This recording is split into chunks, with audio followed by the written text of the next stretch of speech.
Chers amis et amis de Saint-Antoine, bienvenue d'Abbiato Grasso en compagnie de frère Massimiliano.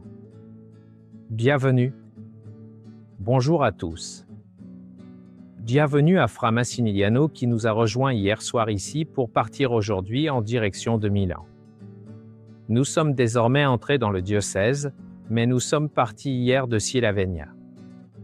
Nous avons traversé la région, encore une fois de nombreuses rizières, et tout de suite un magnifique sanctuaire de Sainte-Anne, lui aussi entouré d'eau, c'est vrai. Tout près de ces canaux qui, avec la première lumière du matin, s'illuminaient de façon splendide, et puis les rizières. D'ailleurs, dans la nuit, il y avait eu un gros orage qui avait frappé cette zone, mais qui nous a aussi apporté un peu de soulagement face à la chaleur, et tous les premiers kilomètres se sont donc déroulés dans une campagne magnifique jusqu'à notre arrivée à Vigevano. Nous étions déjà allés chez les Capucins à Vigevano pour la Sainte Messe, mais nous n'avions pas encore vu le magnifique centre-ville, la place ducale. Nous voulions vraiment passer par là, nous ne nous attendions pas à tant de beauté, mais nous voulions y passer parce que la cathédrale Saint-Ambroise est une église jubilaire. Nous sommes donc entrés et avons été encore plus émerveillés par ce que nous avons pu voir. Nous avons fait une petite prière aussi dans ce lieu spécial.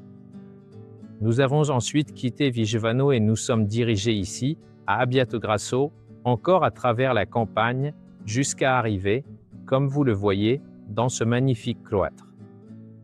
Nous sommes dans l'église de Santa Maria Nuova, dédiée à Sainte Marie Nassante, qui est justement célébrée ici bientôt, le 8 septembre. Nous vivrons aussi cela à Milan avec la cathédrale dédiée à Sainte Marie Nassante, donc nous avons cette opportunité supplémentaire. Nous sommes entrés, frère Massimiliano, dans le diocèse de Milan, et même le rite a changé dans la messe que nous avons vécue. Cela est un peu spécial pour nous, mais cela nous indique aussi que nous nous rapprochons.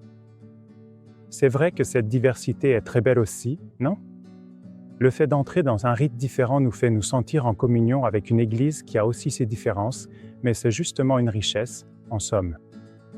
C'est une richesse que nous savourons ainsi, jour après jour, en découvrant des choses très proches de nous mais que, fondamentalement, nous ignorions.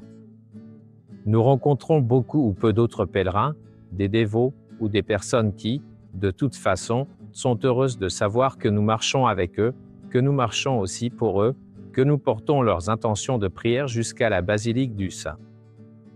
Et à chaque fois, en somme, il y a beaucoup de reconnaissance, mais la reconnaissance n'est pas pour nous, nous n'en sommes que les intermédiaires, et nous espérons que ces vidéos pourront aussi vous aider à entrer dans nos pas. Maintenant, nous avons ces 30 km devant nous, à travers un territoire très urbanisé mais aussi très riche en présence franciscaine que nous saurons mettre en valeur aujourd'hui. Tu as des attentes particulières, Massimiliano? Eh bien, voyons ce qui nous attend sur ce chemin, mais nous savons que nous allons vraiment au cœur du diocèse ambrosien. Ce sera sans aucun doute une belle aventure, encore une fois. Alors, en route avec Saint-Antoine.